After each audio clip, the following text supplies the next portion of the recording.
With new knife designs coming out practically every single month here in 2023, it's really easy to forget about some amazing designs that have been around for a few years.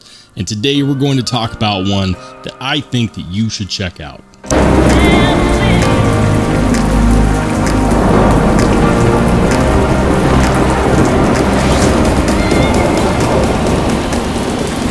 Have you ever run into a situation where you're trying to flip a knife open, but you can't because the D10 is too strong, and then you realize that the D10 is actually not too strong? You just had your hand on the lock bar. How's it going, everybody? I'm Rollshambo, the connoisseur and collector of all things sharp and shiny. And if that's ever happened to you, head on down to the comments section below and let me know, what knife was it? And while you're down there, if you could button mash that like button, I would greatly appreciate it. Today, we're talking about a knife that does not have a weak detent. In fact, it's quite impressive. This is the Alliance Designs Deimos, and it's a design that's been out for a couple years now, but it's the first time that I've got a chance to actually put my paws on it. And I'm so glad that I did. And this opportunity came my way when DNK Knives reached out to me and said, hey, check out our website. Let us know if there's anything that you would like to put on your channel. And of course, there was. So shout out to dnkknives.com for lending me some knives and some pieces so that I could bring you the goods, so that we could talk about gems like this. And guys, I'm not going to fake it. This is definitely a gem. And if you haven't heard about it before, make sure you stay to the end, because I'm going to tell you exactly why. Now, Alliance Designs is not necessarily a new knife company. They have been around for at least a little while, and they've come out with some amazing designs from really great knife designers. For example, Matthew Christensen and Walter Randolph. And speaking of Walter Randolph, this is, of course, a Walter Randolph design. This is the Deimos. And if you don't know what Deimos is the second Mars moon. And of course, you can see the Walter Randolph logo right there on the blade. As you well know, I'm okay with the maker's mark on the blade.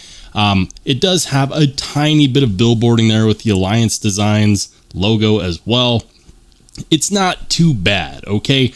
I'm not a fan of billboarding in general past the maker's mark, but in this case, you know what? That is pretty small and unassuming. I'm okay with it. We're not talking microtech levels of billboarding, which if you've seen any microtechs, you know that that can get pretty bad.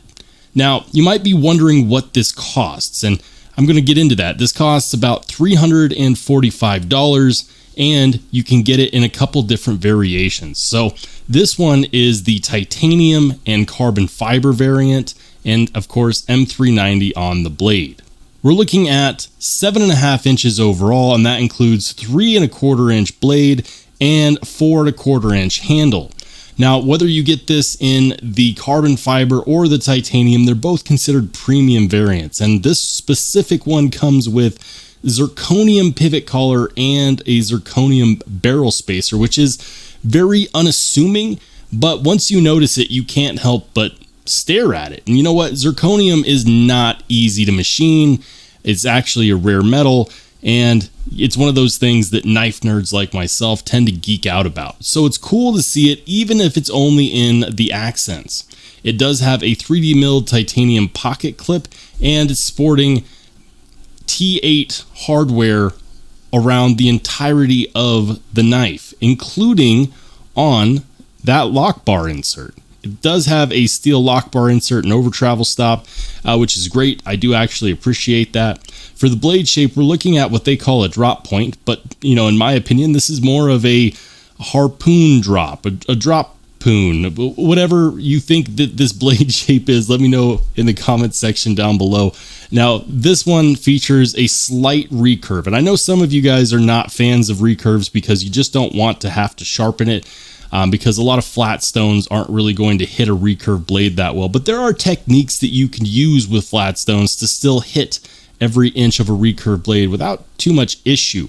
One of the things you can do is turn the stone on its side and then sharpen the recurve with the corner of the stone if you're using something like a Work Sharp Precision Adjust.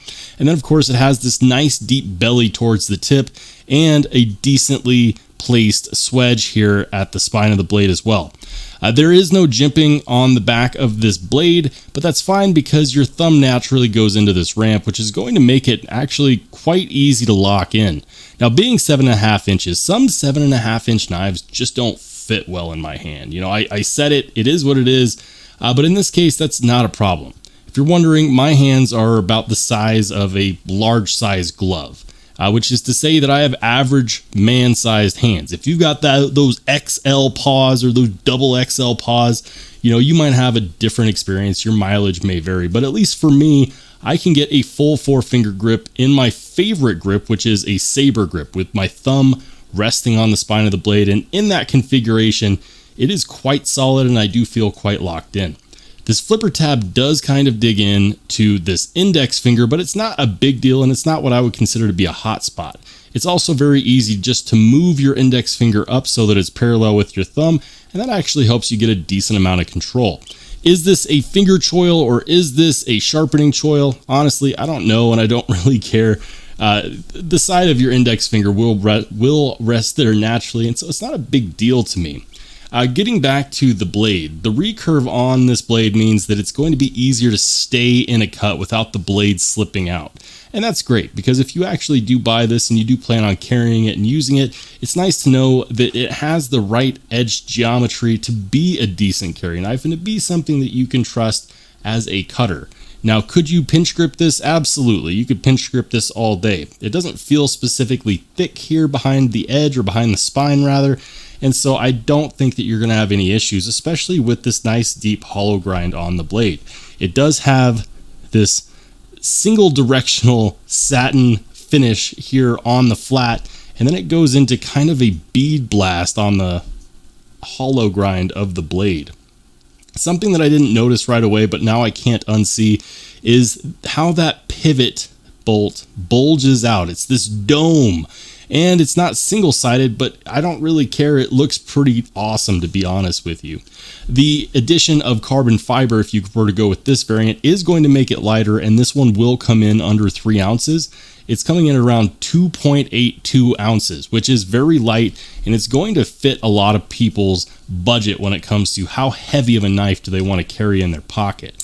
It is running on ball bearings, and as you can see, that action is, well, it's perfect. There's no other way to describe it. The blade is perfectly centered right out of the box, and that's also nice to see. The action is a little deceptive. This is one of those lock bars where, because the knife isn't super wide on the handle scale profile, it is easy to accidentally put some pressure on this lock bar. Now, I did mention that this has a really good detent, and it does. There is one downside to that, and that is that if you're not paying attention and you put even a slight amount of pressure on that lock bar, guess what? That blade ain't going nowhere. You kind of have to do one of these deals where you put 2 fingers on the clip and then your middle finger right before the lock bar. And this will allow you to get a really decent flick. And when it flicks, it comes out with authority because it has a large detent. We've been asking for knives with crispy detents, with bigger detents, because it just gives us more action. And you know, this is just proof that knife makers and designers do actually think of those things. Now, I don't believe that this was manufactured here in the United States, although Walter Randolph is actually someone that is an American, and this is his design, and he's quite the knife designer. At first glance, this looks like a knife that is not too opposing, it's not too assuming, but the devil is in the details. When you look at the contouring on these handle scales, you can tell that it was manufactured to a high standard. It has this little shark gill cut out right there, which is kind of stylish, and it's mirrored here on the clip side as well. I really enjoy that. I think that it adds a little bit of extra flavor, and it's not until you start to really look into this knife that you notice just how well designed it actually is. I'm a big fan of seeing the zirconium on here, and I do wish that it was a single-sided captive pivot, although if it had been that way, it would have actually taken away from the design element. So in that aspect, it's all right. Yes, do I wish there was jimping? Absolutely. I think that most knives should have jimping, especially if they promote a saber grip like this one does. But many people will tell you that you just don't need it. Is it a big deal to me? No. Would I like to see it on future designs? Absolutely. Now, this specific design has been out for a couple of years now, but due to all the recent new knives that have come out in the last 2 years, this one somehow got buried. Maybe you heard of it, maybe you haven't, but once you see it, you can't unsee it. And this is one that for $344, you're getting M390 titanium, zirconium accents, and milled design work, which is very, very well done. I'm not 100% sure who the OEM is for Alliance Designs, but I'm sure it's one of those quality companies like We or Riot, so on and so forth. Whoever it is, they did a pretty bang up job, and honestly, I'm really interested to see what people think. I'm also interested to see, have you heard of this knife? Be honest, let me know in the comment section down below. Have you been missing out on this knife? Because I believe that it's complete sleeper. This is one that has great ergonomics, great materials, more than great materials with those zirconium accents in the barrel spacer and the pivot collars. And the action is, like I said, it's so good. It's silky smooth. It feels like bearings running on glass, and that's how you know that you're holding something premium that was manufactured to a very high standard. Let me know what your thoughts are in the comment section down below, guys. And if you want to see more knife content, make sure you click on the channel. I've got over 5,000 hours of knife reviews and knife content and EDC content on this channel. So you can bet your bottom dollar that there's definitely more coming. I'm Rollshambo. I'll catch you on the flip side.